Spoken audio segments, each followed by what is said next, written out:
Hai rakan-rakan, hari ini saya nak cerita sikit perjalanan saya atau pengalaman saya dalam hobi hi-fi ni, ya? Okey, sebelum tu saya nak ceritakan sikit sejarah atau sikit latar belakang hobi saya ni, ya. Minat saya dalam hi-fi ni sebenarnya bermula daripada masa saya masih kecil lagi, kan. Ibu saya memang memiliki sebuah set hi-fi yang cantik. Jenama dia Sansui, dan dia buatan Jepun. Jenama Jepun, buatan Jepun lah. Oh, masa tu memang mahal. 3,000 lebih, kan. 40 tahun dulu, kan. Hari ni kalau nak convert pun mungkin 30 lebih ribu lah, kan. So memang bunyi dia best, kan. Set tu ada record, dia pakai record lah, yang pinggir hitam lah, kalau tak silap. Yang record tu pakai cassette deck, kan. Dia ada radio, dia ada equalizer. Memang best. Equalizer kalau tak silap jenama dia teknik lah. So memang set tu best. So lepas tu saya masuk sekolah pertengahan, kalau tak silap form 6 lah. Saya ada simpan sikit duit. Saya beli set hi-fi saya punya sendiri punya, yang set pertama. Jenama dia Aiwa. Aiwa tu memang jenama Jepun. Mini hi-fi tu memang okey lah. So masa tu muda tu saya masih tak tahu apa bunyi yang saya suka. Saya memang suka, masa tu saya suka dengar lagu pop, lagu dance, hip hop, semua tu lah. So saya memang minat bunyi yang V sikit maksud dia. Kalau kita tengok frekuensi dia daripada frekuensi rendah ke frekuensi tinggi. Yang frekuensi rendah tu masuk bass dia tu tinggi, dengan frekuensi tinggi dia masuk dia treble, dia tinggi. Itulah sebab dia orang panggil V-shape lah. So Aiwa tu memang sesuai untuk saya masa tu. Selepas saya keluar kerja, saya dah ada girlfriend, saya dah kahwin, kan, dah beli rumah. Saya nak satu set hi-fi yang memang proper. Apa maksud proper lah? Maksud dia saya nak satu set yang memang fokus lebih kepada peralatan hi-fi dan macam mana saya boleh mempengaruhi bunyi yang dikeluarkan oleh set tu. Sebab kalau kita beli mini hi-fi yang bunyi tu memang dah tetap, set tu macam mana, kalau guna CD tu cantik, bunyi dia keluar tu memang sama saja, kan? Tapi hi-fi ni lain. Kita ni kena pandai main dengan combo. Maksud dia gabungan amplifier. Ini integrated amplifier, kan. Saya tak ada bajet untuk nak beli yang tiup-tiup punya lah. Itu memang mahal. Integrated amplifier dengan speaker, kan. Ini panggil passive speaker. Passive speaker maksud dia speaker yang dia kena guna power daripada amplifier. Active speaker tu maksud dia speaker yang dia ada power yang terbina dalam speaker tu. Dia ada power supply lah, power supply, kan. Dia ada amplify dekat dalam speaker tu. Saya tak sarankan beli tu. Lebih baik beli set macam ni, kan. Okey, itu 15 tahun dulu, kan. Masa saya dah ada beli rumah, saya nak ada satu set hi-fi dekat rumah saya. So saya pun pergi ke Jalan Imbi dekat KL, ada sebuah kedai Desa Home Theater, kan. Saya masih ingat Desa Home Theater. Saya masuk, saya bagi tahu budak sales tu, saya nak cari satu set hi-fi, tapi dalam lingkungan 1,000 lebih. Sebab itu memang bajet saya. Kena ingat lah, hi-fi tu kita kena clear apa bajet kita dulu, kan. Sebenarnya kita boleh start dengan bajet yang rendah, macam beberapa ratus pun boleh. Tapi kalau beberapa ratus tu kena cari second punya unit, ya. Banyak tempat boleh cari second unit. Boleh pergi kedai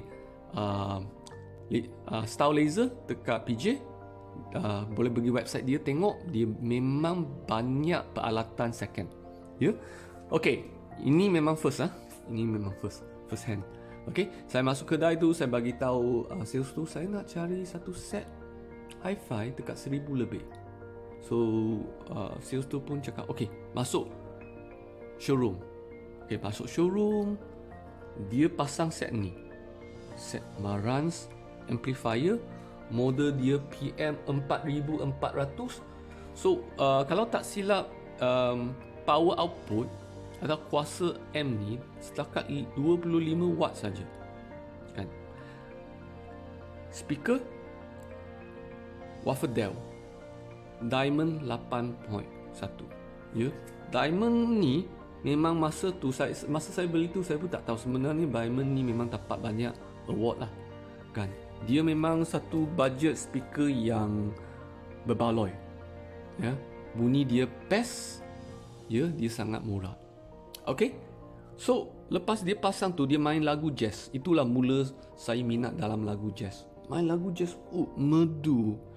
Bunyi dia memang cukup jelas. Suara masuk suara penyanyi tu, saya dapat rasa macam seakan-akan dia bernyanyi depan saya, seakan-akan lah, kan. Sebab 1,000 lebih dah, kan. 1,000 lebih boleh bertanding dengan hi-fi set yang berpuluh-puluh ribu, kan. Itu tak mungkin. Ya, kita kena berfikiran logik lah. Tak mungkin lah, kan. Tak mungkin kereta CX-5 saya ni boleh bertanding dengan Porsche dengan Lamborghini, kan. Tak boleh lah, kan. So, tapi rasa dia memang best lah. Itulah sebab saya beli set ni. So dalam dekat 15 tahun ni saya memang enjoy lah. Tapi kebelakangan ini dalam mungkin 5 tahun ni saya dah kurang main sebab anak, kan. Ada anak, so nak mainkan lagu dengan bunyi yang kuat susah sikit. So itulah sebab saya pergi main headphone yang Audio Technica yang saya pernah kongsi, dan juga sekarang saya ada headphone KZ, kan. Sebenarnya headphone tu tak boleh lawan hi-fi. Rasa dia lain. Headphone tu bunyi dia terus masuk telinga, kan. Mungkin dari segi, kalau nak cakap dari segi suara tu, bunyi tu jelas ke tak jelas, memang jelas. Tapi sebab kita kena faham, kalau kita pergi konsert, kan, bunyi tu kita rasa dia sekeliling kita, kan. So rasa dengar lagu melalui hi-fi set berbanding dengan earphone memang lain dan tidak dapat secara langsung menggantikan, maksud saya in-ear monitor ke, IM ke, atau headphone ke, mahal-mahal, gila mahal pun tak boleh kita digantikan dengan hi-fi set yang tradisional ni. Tak boleh. So ada satu malam saya, sebab hi-fi set ni tengok saya memang pasang dekat PC, kan. Dan hi-fi set ni sebenarnya yang speaker ni pernah saya terkena air sebab ada bocor dekat dinding, dekat atas, kan. So air tu dah masuk speaker sebenarnya dah mula koyak tau. So, dia punya kayu jenis MDF, kan, yang jenis sepihan kayu tu dia orang pakai glue kan, dia mula kembung sikit. So Twitter dia pun dah hilang fungsi, kan. Sebelah sini Twitter dia dah tak ada, kejap ada sekejap tak ada. So saya mula dengar balik, saya rasa macam tak best lah. Okay, saya nak cerita sikit NAD saya dekat bawah tu. Nampak sekarang saya letak dekat atas TV cabinet sebelah speaker baru saya KF, kan. Yang tu saya beli 7 tahun dulu sebab masa tu saya shopping untuk speaker stand. Itulah, kalau jiwa kita tak kuat, senang kena racun. Kena racun masa tu. Kedai tu dekat Sungai Wang, AL Audio kalau tak silap. AL Audio memang bos dia best, kan. Dia sembang-sembang cakap, upgrade lah amp. Kan, tengok sekarang ni NAD dia, saya nak jualkan, saya nak clearkan stok NAD saya. Ni NAD amp ni memang best. So dia cakap ni memang 50 watt. Cuba rasa berat. So dia macam ni. Amp yang semakin berat sebenarnya dia semakin bagus sebab barang yang digunakan dekat dalam tu, komponen-komponen elektronik tu, terutama sekali dia punya heatsink kan, dia punya aluminium tu, besi aluminium tu yang untuk nak hilangkan haba-beku, memang komponen tu penting. So biasanya MM yang mahal-mahal dia berat, dia sangat berat. Ya biasanya lah, tapi dengan teknologi moden ni ada M yang ringan tapi bagus lah kan. So masa tu kena racun sebab masa tu saya beli M2 dengan speaker stand. Speaker stand tu 200 lebih, M2 1,500 kan. So itulah sebab saya cakap hi-fi ni memang best sebab kita boleh upgrade sikit-sikit kan. Kita kena macam ada perjalanan tu kan. Kita kena upgrade sikit-sikit. So masa tu upgrade pakai M2 best. M dengan speaker ni memang ada peningkatan daripada bunyi dia. Peningkatan dia macam mana? Bass dia lagi solid, bunyi dia lagi kuat, ya, lagi vokal dia kan, vokal dia lagi, kita rasa lagi ke depan. Tapi itu yang buatkan speaker ni dah mencapai dia punya heart. Dia punya heart maksud dia dah max lah. Yang speaker ni dia dah capai heart dia. Ya, heart dia dah tak boleh pergilah. Apa kita buat pun speaker ni dah tak dapat pergi. So saya dah rasa dua speaker ni pun dah memang max dia lah. Kalau nak tingkatkan kualiti bunyi dia dah tak mungkin lah. So disebabkan oleh speaker ni dah rosak, saya pun mula nak buat research lah kan. Nak buat research, ada budget lah sekarang, ada budget research. Saya memang minat KEF. Memang minat KEF dah lama. KEF LS50. Saya pernah pergi audition LS50 sebelum COVID kan, dalam sebuah kedai dekat Puchong. Tak ingat apa kedai tu, Perfect Hi-Fi ke atau tak ingat.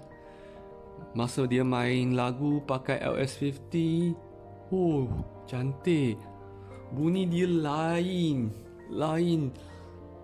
Vokal dia main lagu jazz, vokal dia memang ke depan, memang rasa. Okay, so saya memang minat KEF. Saya memang minat dia punya teknologi speaker dia panggil UniQ kan, di mana woofer dengan tweeter dia buat dekat satu cone yang sama kan, tapi dia ada dua komponen dekat satu unit lah, atau drive unit lah.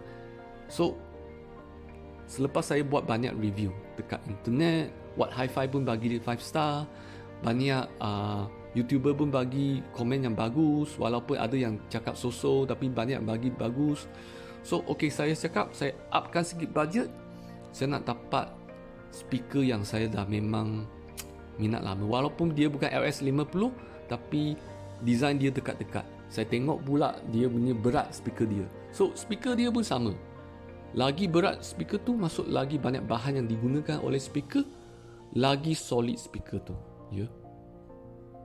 So saya tak kesal beli speaker tu, memang best. Tapi saya rasa belum cukup warm up atau dia panggil burn in, belum cukup lagi. Mungkin saya perlukan beberapa bulan untuk bagi dia betul-betul warm up. Tapi semakin saya dengar bunyi daripada speaker tu, semakin saya rasa bunyi dia best. Best dia sampai tahap LS50? Tak.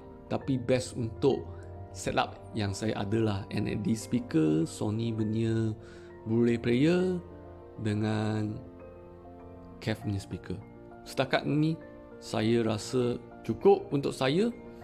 Dan mungkin tak tahulah, mungkin masa depan saya akan upgrade input dia, nak beli DAC atau nak beli CD player, itu kemudian.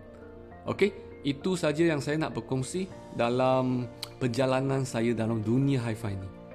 Okay, kalau ada apa soalan, rakan-rakan nak tanya saya, cadangan, atau soalan berkenaan dengan komponen-komponen jenama apa semua tu boleh tanya. Saya boleh cuba research lah. Saya ada sikit pengalaman, saya banyak buat research dekat YouTube, boleh beri sikit cadangan. Tapi hi-fi ni seboleh-bolehnya, nombor satu, pastikan apa bajet kita. Nombor dua, fokus dekat speaker dulu, baru fokus dekat amplifier. Itu yang diajar kan, yang banyak YouTuber ajar. Dan lepas tu kalau boleh bagi cuba. Kan, kalau boleh lah, kalau tak boleh banyak tengok YouTube yang YouTuber buat. Tengok berapa YouTube dan cuba bandingkan spek-spek dia. Contohnya output buat dia punya decibel berapa, berapa dia panggil loudness lah, berapa kebisingan ke, kekuatan bunyi ke yang dapat dihasilkan oleh speaker kan, dia punya impedance, rintangan dia, dan juga berat speaker dia. Untuk saya berat speaker dia penting juga kan. Okey, itu saja. Bye rakan-rakan.